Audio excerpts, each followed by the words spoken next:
Bonjour à tous. Donc moi, effectivement, je représente aujourd'hui l'agence Qualité Construction. Alors je suis chargé de mission pour l'Arcade Lorraine Qualité Environnement et Énergie Vipro, avec des sous-contrats, on va dire, avec l'agence Qualité Construction.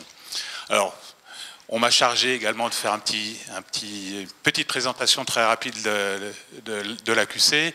Alors l'AQC, c'est d'abord une rencontre d'un certain nombre de partenaires. Vous avez juste là quelques logos. Je ne vais pas les citer, ce serait bien trop long. Donc, l'ensemble de ces partenaires travaillent ensemble pour faire avancer, on va dire, les bonnes pratiques dans le bâtiment. Et a été mis en place un certain nombre de méthodes, de sites, d'une part pour faire de l'observation,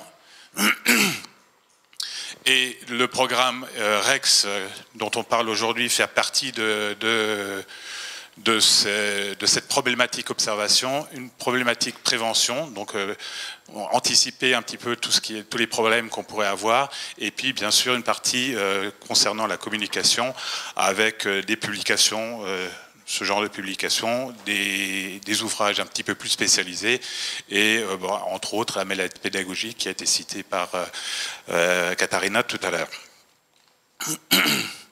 Alors, le programme REX dans son ensemble, comment ça fonctionne? En fait, on a plusieurs étapes. Il y a une première étape, et c'est celle que je finalise en ce moment, c'est la collecte sur le terrain. Donc, c'est vraiment aller voir sur place les différents bâtiments avec les utilisateurs, les concepteurs, les différents partenaires qui sont intervenus sur ces bâtiments-là, pour essayer d'en tirer le plus d'enseignements possible.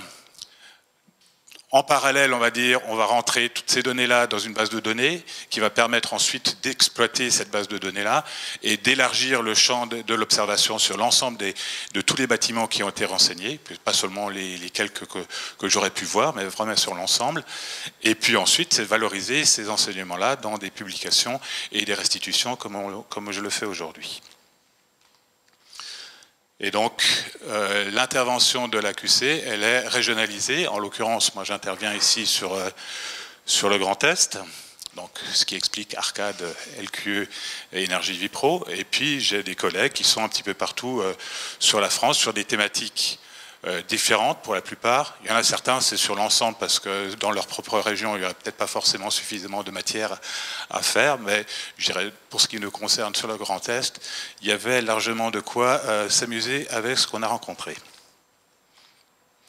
Alors, je vais faire un petit peu différemment par rapport à M. Compin. Moi, je vais partir d'un exemple d'un bâtiment qui est BBC et qui, a priori, avait de bonnes performances.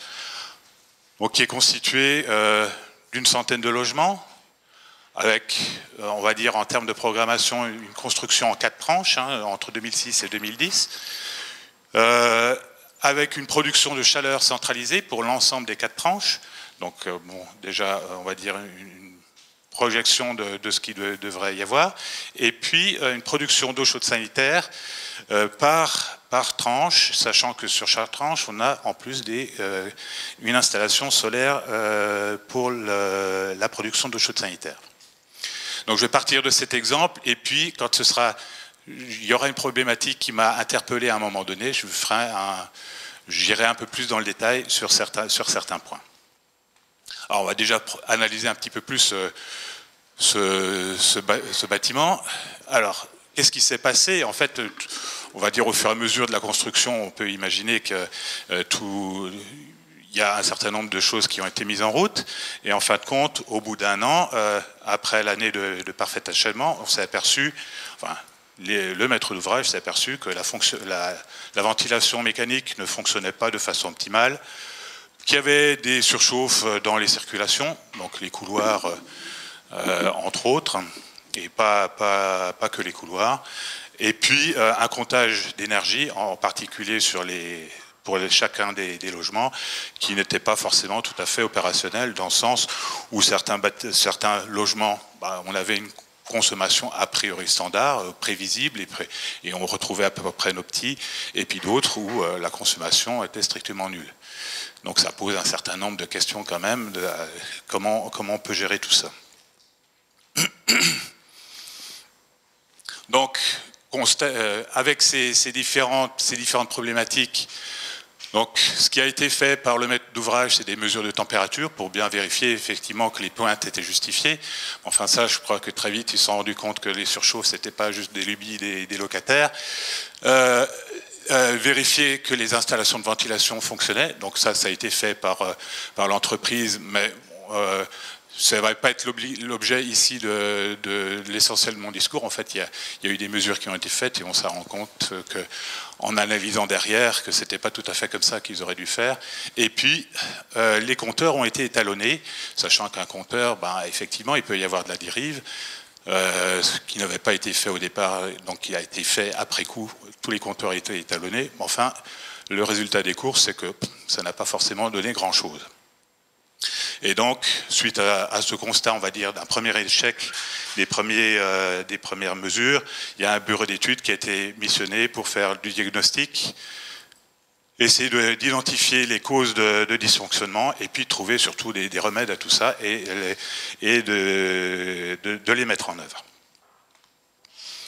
Donc, le maître d'ouvrage, alors, c'est clair que là, j'ai eu un cas assez atypique dans l'ensemble de mes visites. Hein. C'est un cas où il y avait beaucoup de documentation, contrairement à ce qu'ont fait IMAE et puis Solaris Bonn, qui ont eu un suivi sur une certaine durée. Moi, j'interviens à un moment donné, je viens visiter un bâtiment, et puis s'il y a de la donnée, ben, il y a de la donnée, heureusement, et on peut l'exploiter. S'il n'y a pas de données, c'est quelquefois un petit peu compliqué pour avoir donné un avis sur le bon fonctionnement des installations.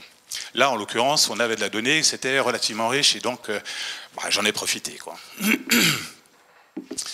Donc, le maître d'ouvrage a transmis donc au bureau d'études les plans de recollement des installations des bâtiments, les descriptifs, les CCTP, les DOE, enfin l'ensemble de ce qui a été fait. A été demandé également les procès-verbaux de mise en service des installations. Puis là, on s'est aperçu qu'il y avait un certain nombre de choses qui était un petit peu bizarre. Et puis, bien sûr, il y a eu des visites du site, parce qu'il y a eu une première visite, et puis ensuite quelques autres pour affiner les choses. Alors, juste, là, j'ai listé certains points clés des CCT, des DCE et des DOE. Donc, documents de consultation des entreprises et documents des ouvrages exécutés. Alors, bon, on remarque déjà un certain nombre de choses, de différences entre ce qui a été décrit, ce qui a été demandé à un moment donné et ce qui a été réalisé, enfin ce qui a été officiellement réalisé. D'une part, ici, sur les distributions de chauffage, on lit très clairement des modules à l'intérieur des bâtiments. Dans la réalité, c'est des modules au niveau des paliers de chaque étage. Une distribution en gaine technique réalisée en apparent. Ok, bah ça, les gaines techniques c'est bon, mais ensuite vers les appartements c'est pas spécialement en apparent. Le bouclage sur l'eau chaude sanitaire n'est pas représenté. Alors dans les DE, cette eau chaude sanitaire, bah, on s'aperçoit qu'elle est sous fourreau et dans la dalle au lieu d'être en apparent, et ainsi de suite, quoi. Et puis donc, grosso modo, pareil, dans le descriptif ici, on nous demande de l'isolation, et puis on s'aperçoit au final que c'est dans la dalle, que c'est peut-être sous fourreau, mais souvent pas, et puis que, donc bon, déjà, ça ne respecte pas tout à fait ce qui était demandé, et puis que sur tout ce qui est équilibrage des installations, on n'a aucun suivi, aucun document qui permet de savoir si effectivement ça a été fait ou pas. Puis on s'aperçoit effectivement que dans la réalité, ça n'a probablement pas été fait. Alors, au niveau des modules hydrauliques, je vous disais dans les descriptifs, c'était censé être au niveau de chaque appartement. Là, on a un module hydraulique sur la gaine palière, où on a le départ-retour de l'installation générale, la boucle du module hydraulique, et ici les départs et le comptage pour chaque appartement. Et tout ça, ça part dans la dalle et c'est noyé sous fourreau. Donc ça, encore, à la limite, pourquoi pas. Pour l'eau chaude sanitaire, on a des choses un petit peu du même genre. Le bouclage d'eau chaude sanitaire générale, et puis les départs, retour sur le bouclage d'eau chaude sanitaire. Tout ça s'envoie gentiment dans la dalle. Et juste à côté, on a ici l'eau froide qui fait pareil, qui plonge dans la dalle. Et puis, suivant ces armoires en gaine palière, on a des retours qui sont quelquefois sous fourreau, quelquefois pas sous fourreau. Donc on a des choses très variables à ce niveau-là. Et puis, bon, autre petite remarque, alors là c'est plus pour le plaisir des yeux. Quand on regarde ce fouillis de tuyaux, on ne sait pas a priori lequel c'est le départ eau chaude, retour eau chaude, eau froide. C'est tout du tuyau rouge. Bon, ok, ça marche, hein, c'est pas que ça marche pas, mais c'est pas forcément très clair pour une analyse rapide. Alors, on a passé un petit coup de caméra thermique, enfin le bureau d'études qui a fait le suivi. On a ici les départs eau chaude qui sont bien à la bonne température. On a les tuyaux d'eau froide. Les tuyaux d'eau froide à la caméra thermique, ils ne sont pas spécialement froids, ils sont à 28 degrés. Donc on peut se poser déjà quelques petites questions. Alors là, on est encore dans la gaine palière qui elle-même est à 35-38 degrés, suivant les gaines, donc des endroits relativement chauds. Et puis quand on regarde, dans les circulations, ça a été pris en été, hein, ça c'est pas en hiver. On a donc tous les bouclages au sol sanitaire qui passent dans les planchers des circulations, et on a un super plancher chauffant qui est largement au-dessus des 32 degrés, sachant que normalement du plancher chauffant, température limite est à 28 degrés. Donc là, c'est du plancher chauffant super, quoi. Alors il ne faut pas s'étonner qu'on ait des super températures dans ces circulations-là, c'est un petit peu normal. Alors, ça c'est la photo la pire, hein, une des circulations les pires. Enfin, on en a un peu du même genre en haut, ou bien, alors là c'est dans un salon, salle à manger, où ça passe dans la dalle au niveau de la salle à manger. Bon, ces gens-là, c'est clair que ils ont un petit peu chaud à cet endroit-là, et puis leur facture de chauffage, elle est fortement influencée par la circulation d'eau chaude, quoi. Pareil pour ici, alors là c'est plus le plancher, c'est le plafond. On a le lustre qui pendouille, hein. On voit bien que là il peut y avoir peut-être un petit problème, on va dire, de répartition de la chaleur. Alors on a vu au départ des gaines palières, tout ça, ça plonge gentiment dans la dalle, eau chaude, eau froide, bouclage, et puis donc on s'est quand même posé des questions, enfin le bureau d'études en l'occurrence, s'est posé des questions de savoir ce qui se passait au niveau de l'eau froide. Et donc, on allait voir dans un certain nombre d'appartements, tirer de l'eau froide au robinet pour voir. Et mesurer la température. Au robinet d'eau froide, on a des températures, on dirait juste au moment d'ouverture, qui sont entre 20 et 33 degrés. J'appelle plus ça de l'eau froide. Et puis, au bout d'une minute, la moyenne des températures mesurées reste quand même à 21 degrés. Donc, je veux bien que ce soit de l'eau froide, mais bon, ça c'est valable dans les climats tropicaux et équatoriaux, mais pas spécialement chez nous, quoi. Et se pose la question, quand on a des températures de ce type-là, surtout quand on n'utilise pas l'eau froide, hein, quand on ne tire pas dessus, qu'on remonte en température, en fait, on rentre dans une plage de développement potentiel de légionnelle, et pas sur l'installation d'eau chaude, là, pour le coup, sur l'installation d'eau froide.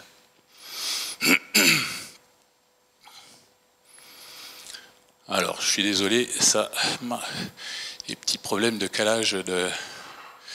Alors, si on regarde maintenant au niveau de la production d'eau chaude sanitaire et du comptage de l'énergie au niveau de l'eau chaude sanitaire. Le comptage de l'énergie sur l'installation de départ, elle a été faite par essentiellement la régulation de l'installation solaire. Le problème du compteur d'énergie sur l'installation solaire, c'est que ce n'est pas forcément un compteur qui est fait pour faire de la facturation. Ça, c'est le premier truc. Et puis, ce compteur d'énergie sur la régule, on peut le remettre à 0. Donc pour faire un suivi dans le temps, pour peu qu'il y ait quelqu'un qui vienne de temps en temps remettre à 0, on perd tout l'historique. Alors là, pour le coup, moi j'ai demandé à avoir les données sur ces valeurs-là. Il se trouve que on avait un petit peu de... ça venait d'être juste remis à 0. Et donc, adieu le suivi sur la production d'eau chaude sanitaire. Alors on s'est posé quand même la question de savoir si ce compteur d'énergie de l'installation solaire était pertinent, est-ce qu'il racontait des choses valables. Donc je vous rappelle, on est en été, et donc là on a fait sur une période de 2 semaines, 3 relevés. Donc sur 2 semaines, l'ensemble du site a consommé 163 mètres cubes.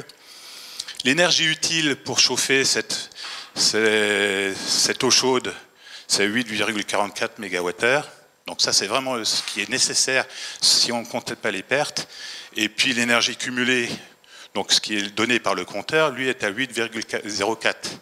Donc je dis bon, c'est dans le même ordre, sauf que là-dedans, normalement on devrait avoir toute la consommation liée aux pertes, elles disparaissent complètement et puis même elle est inférieure. Donc on peut se poser raisonnablement la question sur la fiabilité du compteur de chaleur. Alors on a regardé un petit peu plus dans le détail. Sur la même période, 8,44 MWh utiles pour le chauffage de l'eau chaude et la consommation de gaz qui est en regard, c'est 32 MWh. Bon, un simple ratio, ça nous fait un rendement sur l'installation eau chaude sanitaire de 26%. Donc 74% de pertes. Alors, ça a des implications comme ça, se dire oui, c'est déjà passablement perturbant. Ça a d'autres implications. Si on rapporte ça au mètre cube d'eau facturé, ça veut dire qu'on a une consommation de 197 kWh par mètre cube. Le maître d'ouvrage, lui, il avait anticipé à 135 pour la facturation de l'eau chaude. Donc, un manque à gagner, plus que dérangeant, on va dire.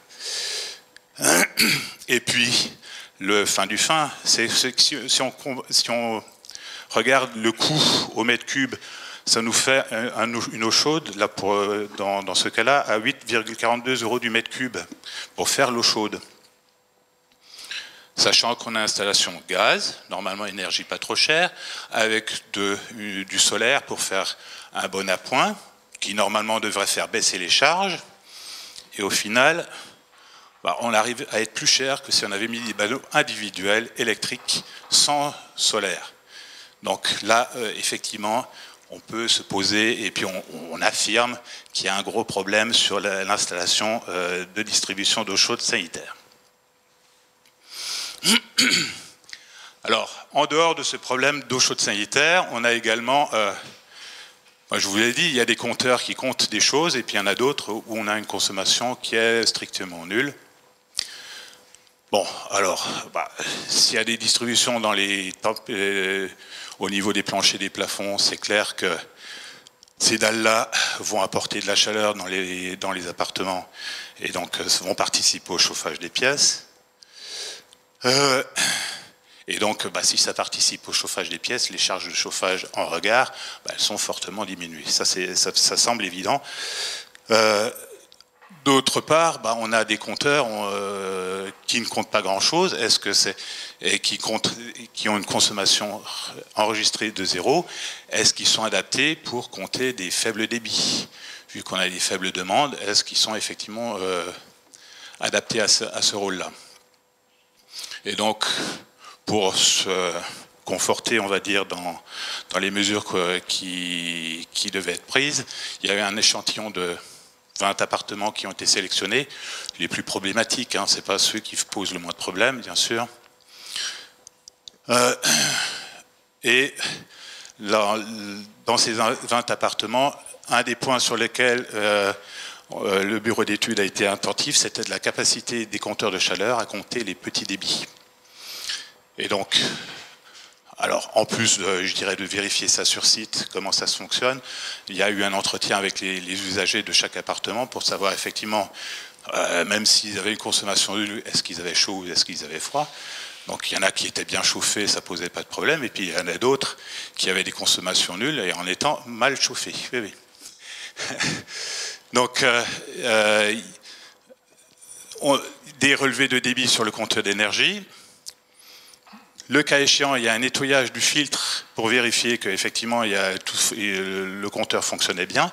Et puis une fois le nettoyage fait, on a revérifié les débits. Et puis on a vérifié également qu'il y avait sur un appartement très problématique, on a démonté même jusqu'à un radiateur pour voir s'il y avait des bouts à l'intérieur.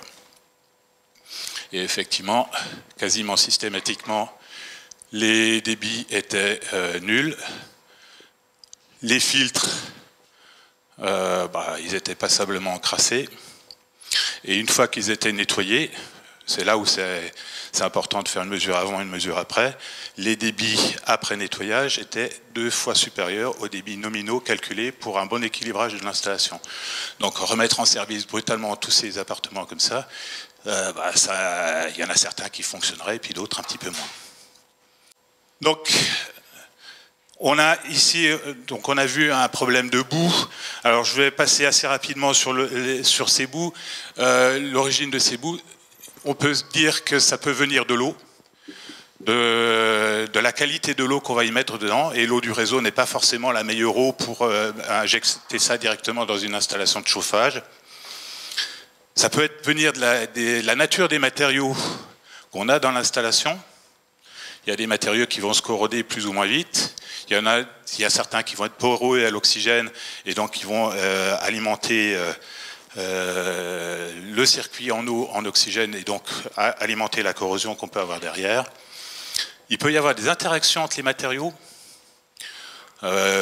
Du cuivre avec du galvin, on le sait très bien. Enfin, la plupart des gens savent que ça fait une jolie pile et que ça marche pas très longtemps. Et puis, bien sûr, il y a également, au final, la configuration, la typologie du réseau. Pour résumer, on va dire un réseau où on a beaucoup de coudes, faible débit, forte perte de charge, typiquement plancher chauffant. On a des endroits où on a des vitesses très faibles. On a potentiellement, ces endroits-là vont être favorables au dépôt des boues. On a des risques à ce niveau-là.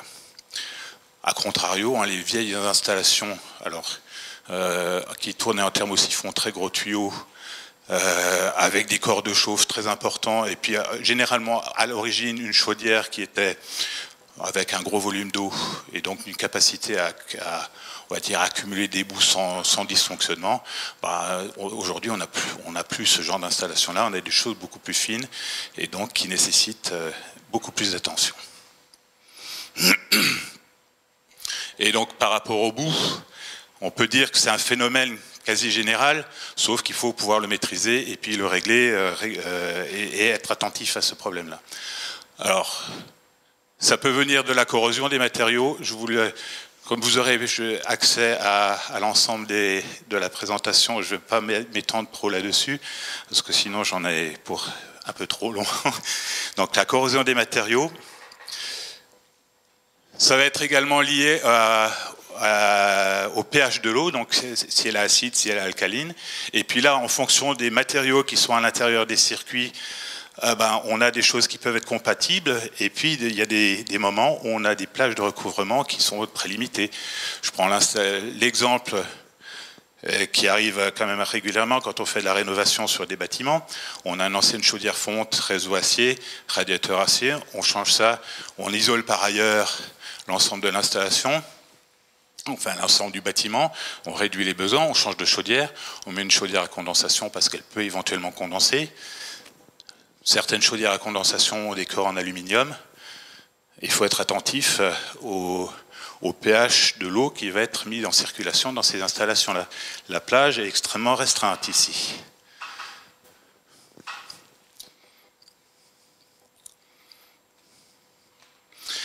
Et donc, une des constatations également, c'est que ce pH, en fonction de la température, le pH, il va augmenter. Donc on peut être juste limite bien à 20 degrés, et puis en augmentant la température, pour certains corps de chauffe, ça risque d'être un petit peu problématique.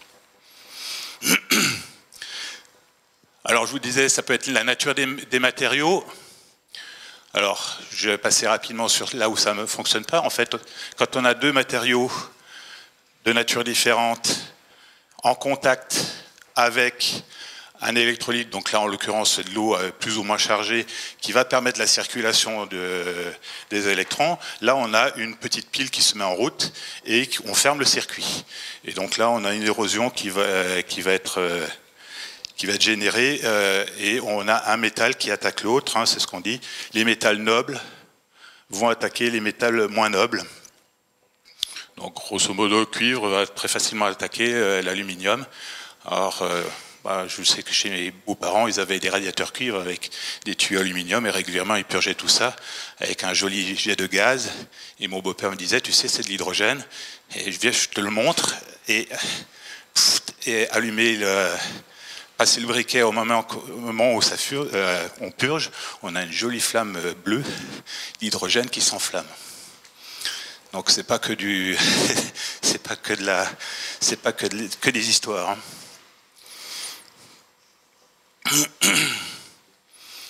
Donc, si on peut se fixer une règle, hein, si on peut éviter les mélanges des métaux dans une installation, c'est quand même un peu mieux. Alors, heureusement, on va dire, dans une installation bien faite, qui n'a pas de fuite, où on ne rajoute pas régulièrement de l'eau, ces phénomènes de corrosion, d'électrochimie, à un moment donné, tout ça se stabilise et on a un fonctionnement qui peut être pérenne dans le temps. Mais il ne faut pas qu'on vienne rajouter de l'eau qui ramène de l'oxygène et ainsi de suite. Donc l'oxygène, quand on dit que c'est un problème, c'est effectivement le problème quand on rajoute régulièrement de l'eau dans un circuit, sachant que l'eau du réseau, on a entre 5 et 12 mg d'oxygène. Si on doit rajouter toutes les semaines un petit peu d'eau dans le circuit, on rajoute forcément de l'oxygène et on relance la corrosion. Alors certains matériaux sont également poreux à l'oxygène. On va dire pour simplifier, pour être très rapide, les tubes polyéthylène, on va dire les plus simples, sont perméables à l'oxygène et aux UV. Donc, déjà, si on utilise ce genre de matériaux-là, essayez de prendre des matériaux qui sont avec barrière à oxygène. Donc, les fameux PER, BAO.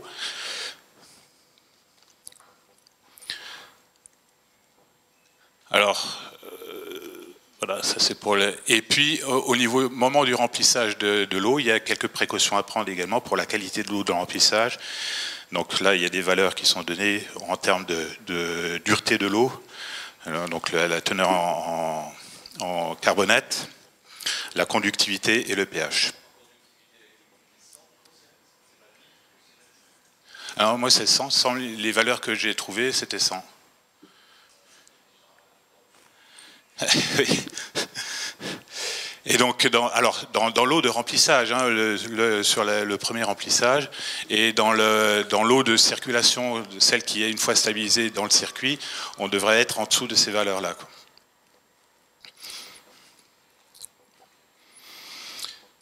Alors, pour vérifier cette qualité d'eau, donc idéalement, il faudrait faire un contrôle 2 mois après le remplissage. Je connais assez peu de gens qui le font. Et puis ensuite, une fois tous les ans, faire un contrôle de cette qualité de l'eau par rapport à cette problématique corrosion. Alors ça, les valeurs du tableau précédent, hein, c'est des valeurs, on va dire, moyennes. Certains fabricants peuvent avoir des exigences bien plus draconiennes, et puis c'est ces exigences-là qu'il faudra effectivement respecter à la fin, parce que ça va jouer sur la durée de vie du matos qu'on a mis en place. Donc, pour synthétiser, hein, éviter les circuits multimatériaux, limiter le plus possible les apports d'eau dans les circuits, mais ça semble évident parce que si on rajoute régulièrement de l'eau, c'est qu'il y a un problème à quelque part et il faudra le régler. On a parlé des tubes PER, donc plutôt des tubes barrières anti-oxygène. Les protections contre les retours, mais donc d'eau vers le réseau, disconnecteur, et puis pour les grosses installations, mettre un compteur volumétrique pour savoir combien d'eau on a mis dans le circuit. Et surtout le relever ce compteur. Et je dirais ça va permettre également de doser les inhibiteurs, les antioxygènes qu'on va avoir ensuite dans le circuit. Et au niveau de la mise en œuvre, effectivement, prévoir de quoi dégazer. Donc là, c'est la petite flèche là-haut. Des pots pour l'introduction des produits inhibiteurs et des pièges à bout. Là, en l'occurrence, c'est la bouteille casse pression qui est suffisamment dimensionnée avec une chasse en partie basse. Alors bien sûr, le tartre fait partie des bouts qu'on va pouvoir retrouver à l'intérieur. Alors je vais aller un peu vite là-dessus.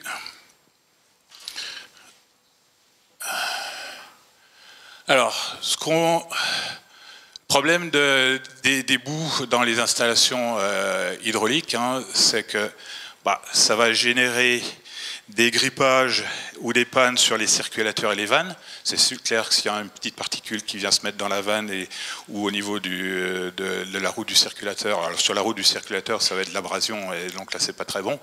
Et puis au bout d'un certain temps tout ça se bloque. Sur les robinets thermostatiques c'est pareil, ça va les dérégler, ça va empêcher ça va les bloquer. Donc il y a un certain nombre de pièces qu'on va changer. Ça augmente les consommations d'énergie, en particulier si on a des installations qui sont entartrées.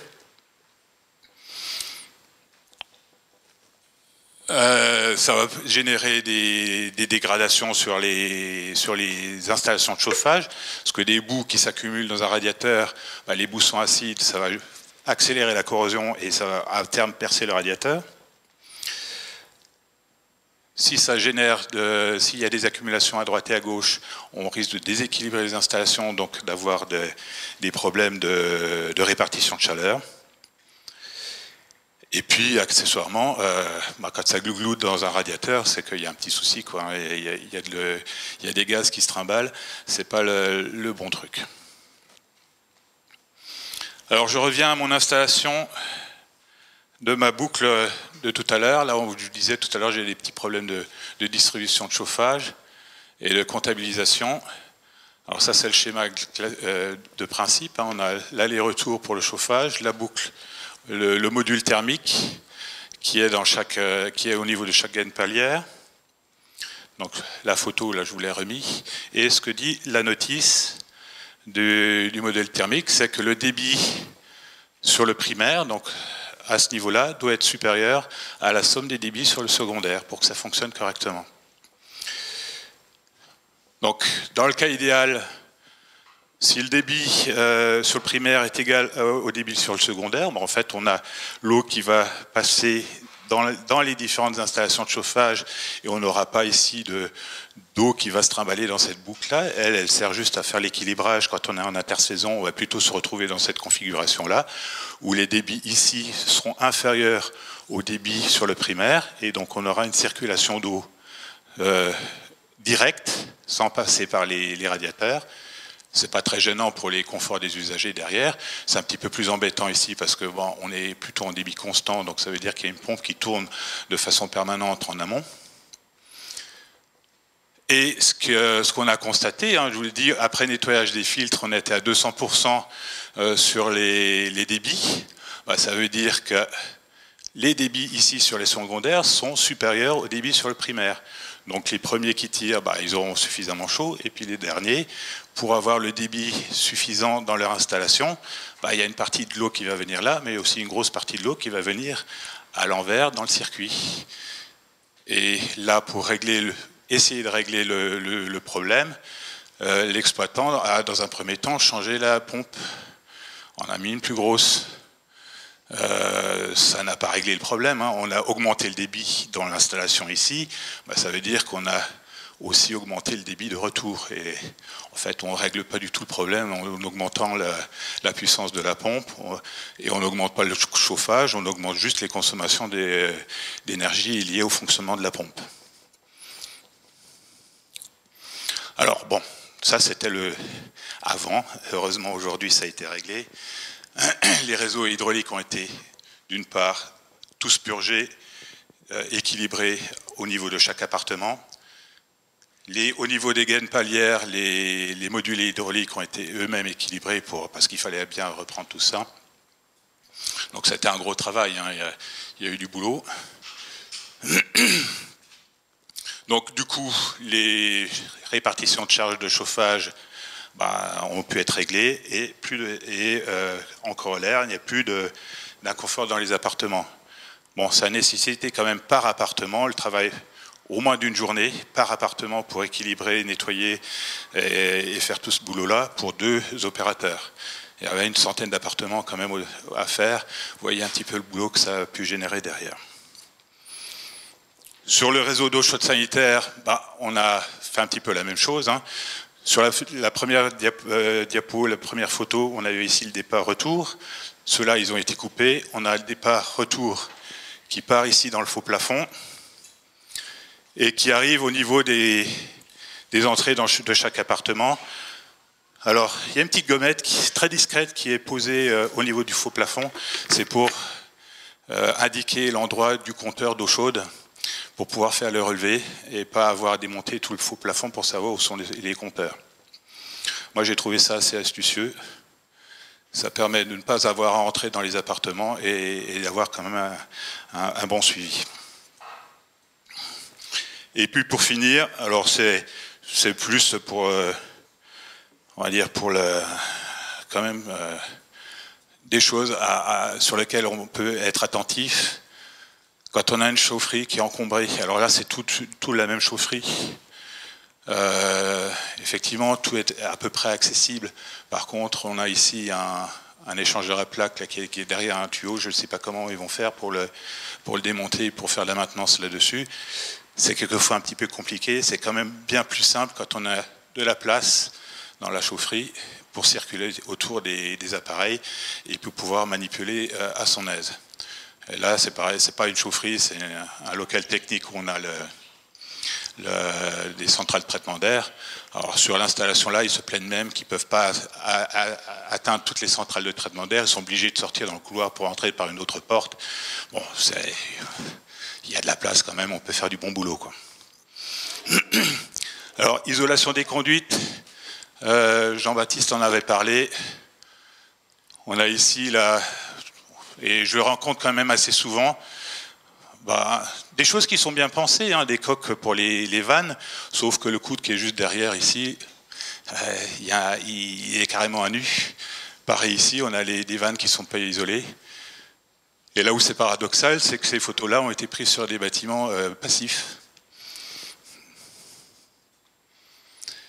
Et les bons exemples, donc là on a l'échangeur de chaleur qui est bien isolé, les collecteurs qui sont bien isolés, les vannes, les circulateurs, et puis ici sur celle-ci, y compris les petits bouts de tuyaux qui alimentent les différentes soupapes et les différents thermomètres, eux-mêmes sont isolés. Donc, et puis dernier, alors ça c'est une réflexion un petit peu plus générale sur l'emplacement des équipes de la chaufferie. Alors ça n'a plus rien à voir avec l'hydraulique, mais enfin ça a un impact quand même sur le fonctionnement hydraulique derrière. On a une chaufferie qui est en toiture, avec les